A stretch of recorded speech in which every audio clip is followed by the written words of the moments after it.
ಕೋಲಾರ ಜಿಲ್ಲೆಯ ಶ್ರೀನಿವಾಸಪುರ ತಾಲೂಕಿನ ವರ್ತನಹಳ್ಳಿ ಗ್ರಾಮದಲ್ಲಿ ಹಲವು ವರ್ಷಗಳಿಂದ ಮುಂದುವರೆದಿದ್ದ ರಸ್ತೆ ವಿವಾದಕ್ಕೆ ಸಂಬಂಧಿಸಿದಂತೆ ಇಂದು ಅಧಿಕಾರಿಗಳು ಗ್ರಾಮಕ್ಕೆ ಭೇಟಿ ನೀಡಿದರೂ ಅಂತಿಮವಾಗಿ ಯಾವುದೇ ಕ್ರಮ ಕೈಗೊಳ್ಳದೆ ವಾಪಸ್ ತೆರಳಿರುವ ಘಟನೆ ನಡೆದಿದೆ.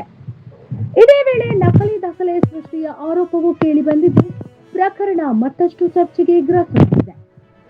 ವರ್ತನಹಳ್ಳಿ ಗ್ರಾಮದ ನಿವಾಸಿ ಹರೀಶ್ ರೆಡ್ಡಿರವರ ಮನೆಗೆ ಸಂಪರ್ಕ ಕಲ್ಪಿಸುವ ರಸ್ತೆ ಸೌಲಭ್ಯ ಇಲ್ಲದ ಹಿನ್ನೆಲೆ ಸಮಸ್ಯೆ ಪರಿಹರಿಸುವಂತೆ ಅವರು ತಾಲೂಕು ಆಡಳಿತಕ್ಕೆ ಮನವಿ ಸಲ್ಲಿಸಿದರು.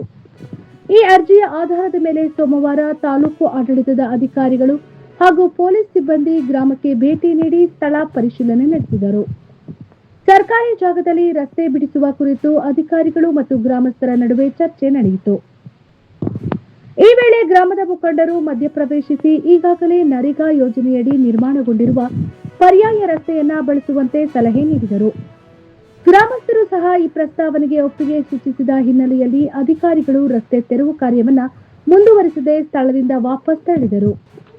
ಆದರೆ ಇದೇ ಸಂದರ್ಭದಲ್ಲಿ ಗ್ರಾಮಸ್ಥರು ಮತ್ತೊಂದು ಗಂಭೀರ ಆರೋಪವನ್ನ ಮುಂದಿಟ್ಟಿದ್ದಾರೆ.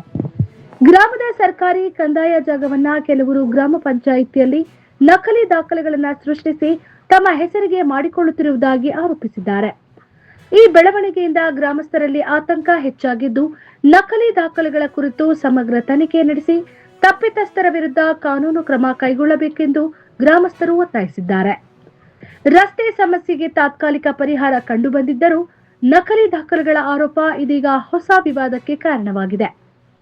ಈ ಕುರಿತು ಅಧಿಕಾರಿಗಳು ಯಾವ ಕ್ರಮ ಕೈಗೊಳ್ಳಲಿದ್ದಾರೆ ಎಂಬುದನ್ನು ಕಾದು ನೋಡಬೇಕಾಗಿದೆ.